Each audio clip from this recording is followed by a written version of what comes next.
దాంపత్య జీవితంలో ఒక అడ్డంకిగా మారే ఒక సమస్య ఎరెక్టైల్ డిస్ఫంక్షన్ అనే ఒక టాపిక్ గురించి మనం ఈ రోజు మాట్లాడుకోవడం జరుగుతుంది. ఎరెక్టైల్ డిస్ఫంక్షన్ అంగం గట్టి పడకపోవటాన్ని అంగస్తంభన అంటారు. ఈ టాపిక్ గురించి మనం ఈ రోజు డిస్కస్ చేసుకుందాం. ముఖ్యంగా సెక్షువల్ యాక్టివిటీ గురించి మాట్లాడుకున్నట్టయితే ఈ సెక్షువల్ యాక్టివిటీ ఎలా బిగిన్ అవుతుంది? ముఖ్యంగా మనకి సెక్షువల్ డిజైర్ అంటే లిబిడో అంటాం. లిబిడో ఈ డిజైర్ వల్ల మనకి ఎరౌజల్ జరుగుతుంది. ఈ ఎరౌజల్ లో పార్టిసిపేట్ చేసే మనకి మేల్ హార్మోన్స్ ఎన్నో ఉంటాయి. దాంట్లో ముఖ్యంగా టెస్టోస్టిరాన్ అనే హార్మోన్, దాని తర్వాత ఆర్గానిజం రీచ్ అవ్వడం, దాని తర్వాత రిజల్యూషన్ అవ్వడం జరుగుతూ ఉంటుంది. సో ఈ అంగస్తంభన అనే ఈ ఎరెక్టైల్ డిస్ఫంక్షన్ అనేది చాలా డెలికేట్ ఇష్యూ అండి. ఈ ప్రాబ్లమ్ తో మనకి ఎంతో మంది కపుల్స్ మనకి సంతానం లేని సమస్యతో మన నా ఓపీడీకి వచ్చినప్పుడు చాలా మంది అంత ఓపెన్ గా డిస్కస్ చేసుకోవటం మనం చూడము. చాలా మంది సిగ్గుతో కానీ సైకలాజికల్ ప్రాబ్లమ్స్ తో కానీ వల్ల they don't open it up to us. ఈ ప్రాబ్లం అంత ఓపెన్ చేసుకుంటే కూడా ఆ రిలేషన్ బిట్వీన్ ద పార్ట్నర్స్ ఏమన్నా డిస్టర్బ్ అవుతుందా అన్న సంకోచంతో కూడా చాలా మంది కన్ఫైడ్ చేస్తూ ఉంటారు. సో ఈ ఎరెక్టైల్ డిస్ఫంక్షన్ అనేది మనం ముఖ్యంగా ఎందుకు గమనిస్తూ ఉంటాము అంటే గనక ఈ సెక్షువల్ యాక్టివిటీ అప్పుడు ఈ వెజైనల్ పెనిట్రేషన్ అయినప్పుడు ఆ హార్డ్నెస్ అన్నది అచీవ్ అయిందా లేదా, అది మెయింటైన్ అయిందా లేదా throughout the sexual activity అనేది చాలా ఇంపార్టెంట్ అండి. So what are the main reasons for erection of the penis అనేది మనం చూసుకుంటాం. సో మెయిన్ గా మేల్ హార్మోన్ టెస్టోస్టిరాన్ అనే హార్మోన్ ఈ సెక్షువల్ ఎరౌజల్ కోసం హెల్ప్ చేస్తూ ఉంటది. సో ఈ ఎరౌజల్ అయినప్పుడు blood supply to the penis అనేది ఇంక్రీజ్ అవుతుంది. సో ఈ blood supply to the penis 80 to 90% increase అయినప్పుడు ఈ నర్వ్స్ అన్ని కూడా దానికి హెల్ప్ చేసినప్పుడు ఈ పెనిస్ అనేది ఎరెక్షన్ అచీవ్ అయిందా లేదా, మెయింటైన్ అయిందా లేదా అనేది మనము గమనించుకుంటూ ఉండాలి. ఈ బ్లడ్ సప్లై ఇంక్రీజ్ అయినప్పుడు నైట్రిక్ ఆక్సైడ్ అనేది ఒకటి రిలీజ్ అయ్యి దాన్ని బ్లడ్ సప్లైని మెయింటైన్ చేసి బ్లడ్ వెజల్స్ అన్ని ఓపెన్ అయ్యి ఈ పెనిస్ అనేది ఎరెక్షన్ కి హెల్ప్ చేస్తుంది.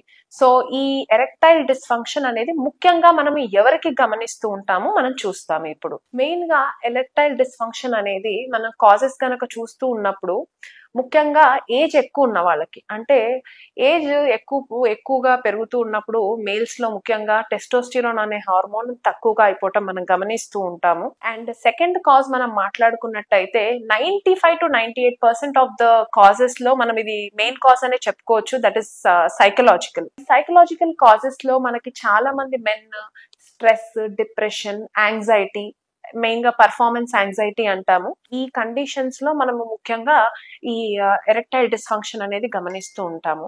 ఇంకా నెక్స్ట్ కాజ్ మనం చూసుకున్నట్టయితే మెడికల్ ప్రాబ్లమ్స్ అంటాము.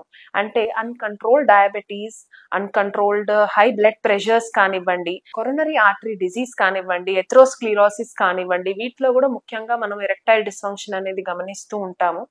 ఇంకా వేరే కండిషన్స్ లో అయితే గనక obesity, that is one of the major factors to be considered these days.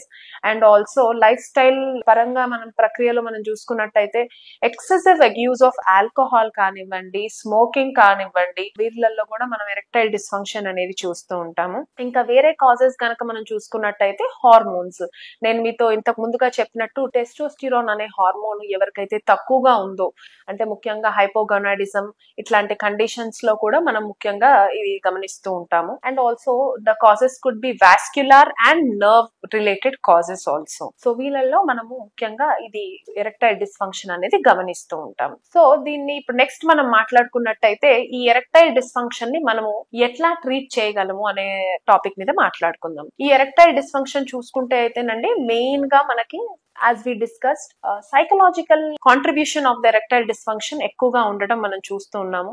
వీళ్ళకి డెఫినెట్ గా cognitive behavioural therapy, they need more of counselling. ఎందుకంటే వీళ్ళు అదే మోడ్ లో ఉంటారండి. అంటే మా పర్ఫార్మెన్స్ యాంగ్జైటీ బాగులేదేమో అనే మోడ్ లోంచి we have to get them out. So this is one of the major therapies what we can give them and council. Second అయితే మనం ఏదన్నా రిలేటెడ్ మెడికల్ ప్రాబ్లమ్స్ ఏమన్నా ఉంటే గనక అవి క్యూర్ చేసుకోవాల్సిన అవసరం ఉంటుంది.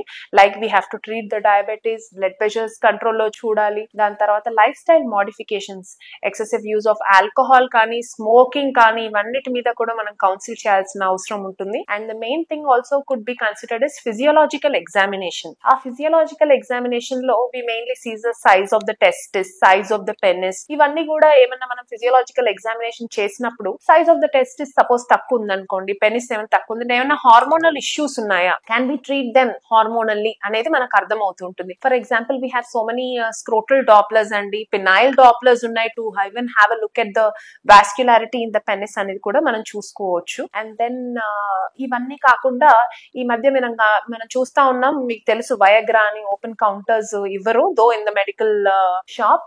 ఈ వయగ్రా పిడి ఇన్హిబిటర్స్ అంటారు. They also help in the erection of the penis, but then we have to monitor and then give only with the doctor prescription ఇది ప్రిస్క్రైబ్ చేస్తారండి. ఇవన్నీ కాకపోతే కనుక ఇవన్నీ కూడా మనం ఎవాల్యుయేట్ చేసినప్పుడు మనకి ప్రాబ్లం ఏంటి అన్నది నిర్ధారించబడుతుంది. అంటే సపోజ్ ఇప్పుడు హార్మోనల్ ప్రాబ్లం అనుకోండి, హార్మోనల్ ఇంజెక్షన్స్ కానీ అవన్నీ పెడితే ట్రీటబుల్ అవుతాయి. అన్ని నార్మల్ గా ఉన్నప్పుడు ప్రాబబ్లీ దీన్ని సైకలాజికల్ ఫ్యాక్టర్ గా మనం ట్రీట్ చేసుకోవచ్చు. ఇవన్నీ కూడా మనకి రూల్ అవుట్ అయ్యి అన్ని నార్మలే ఉన్నాయి అంటే ఏదైనా టిష్యూ ఇంజురీయా లేకపోతే టిష్యూది ఏమన్నా ప్రాబ్లం ఉందా అని తెలుసుకున్నప్పుడు మనకి పినైల్ ఇంప్లాంట్స్ కూడా చాలా వస్తున్నాయండి. ఆ పినైల్ ఇంప్లాంట్ ద్వారా కూడా the male partner can satisfy the female partner అండి.